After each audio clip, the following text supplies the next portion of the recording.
Hey everyone, JagTaggart93 here with another old school Doom wad. This one is simply called Roman. Comes to us from 1995. According to the readme file, the author put a lot of thought into weapon placement and item placement, so I'm really excited to play through this. I love it when a wad maker puts a lot of thought into map psychology like that and really makes you have to work for your items. Now, the map starts and there's a plasma rifle right there. So, and there's a big inverted pentagram right there. So if I had to guess, because he's talking about map psychology, either one, he's lying, which is possible, or two, because I grab that powerful weapon, something nasty is going to pop out from there. Or spring to us from above or below or whatever, but I'm just going to grab it and see what happens. And I might comment through the level if anything piques my interest, and of course I'll give my thoughts at the end. Stay tuned.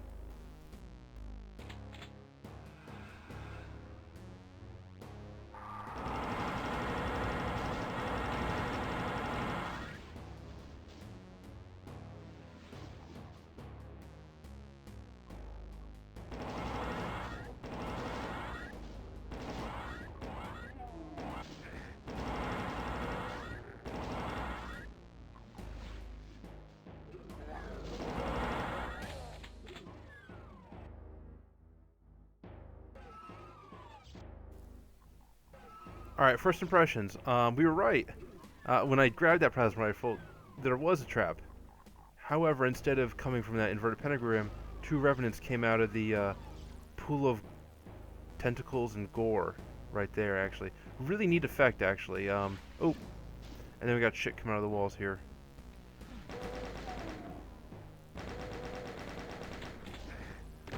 Sneaky trap. Awesome. No secrets in this level and quite a bit of enemies. So I'm going to shut up and keep playing.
Alright, so far I'm pretty impressed actually. We're getting a lot of mixed texture designs. However, there definitely seems to be a method to the madness. Each time we walk into a new area, the environment changes, and that's signaling to the player that something new is going to happen. So we walked into that one blue marble area, and then we had some SS soldiers. Before that, we had the long dark corridors with the shotgunners testing our reflexes. And here we're in a green marble palace structure, and wondering what this area is going to be like as well.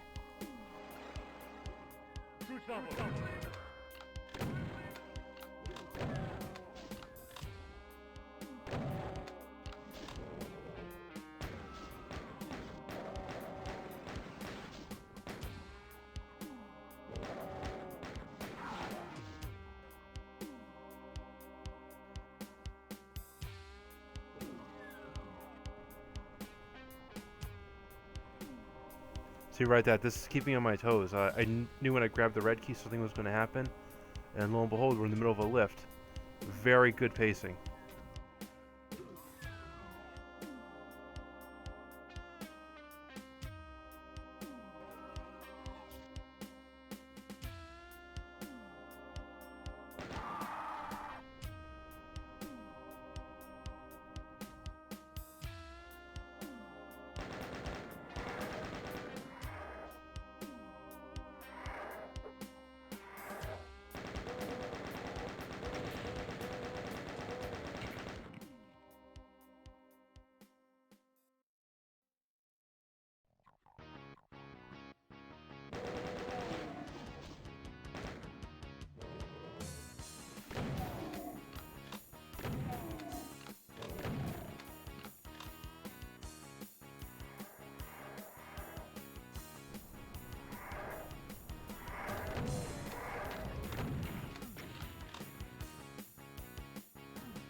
This area, by the way, is incredibly dark. I don't mind that, but I'm worried if it might be too dark for you guys, so I'm just gonna up the brightness a tad.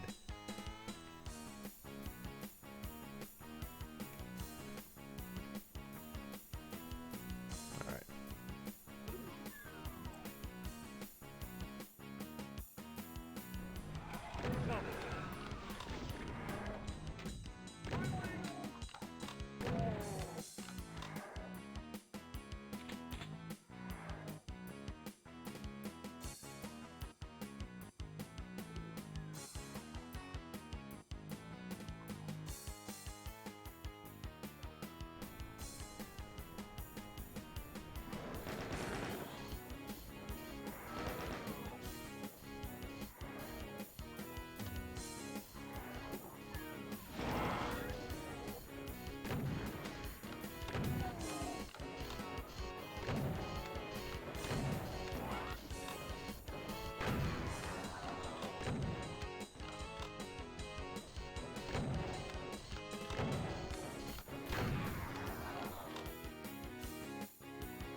I'm actually still having a hard time seeing. I'm just gonna up the contrast, or change the contrast a bit as well. Ah, I, yeah, I can't get this map looking too good. Okay, I can see a little better now. I don't really mind the dark map. However, I don't want you guys having eye strain.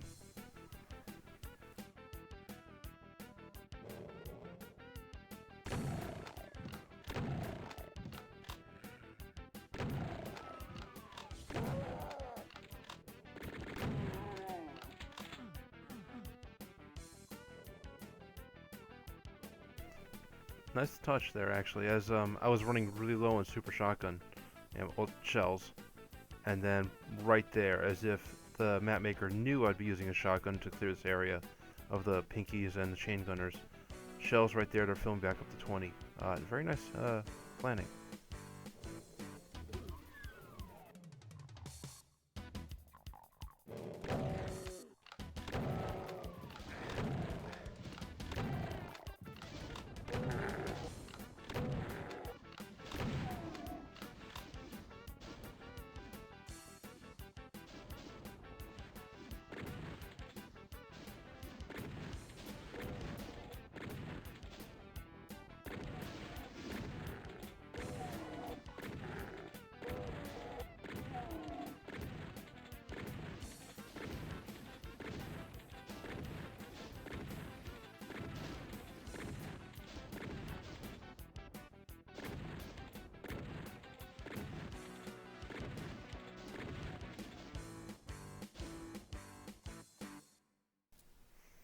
Alright, this area is a bit odd. I don't usually see red skulls and yellow skulls and blue skulls used as decoration like this.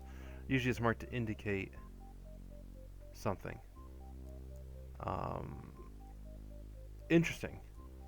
Very interesting. I see the blue skull down there, but I want to walk around a bit and see if there's any more goodies up here before we head down there, because willing to bet something, when we grab that blue skull, something might be lurking behind that big door there. Or there might be more threads that fill up the room here. So yeah, we still got about 30 plus more enemies to go. So anything could happen.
All right, that wasn't too bad. That was okay.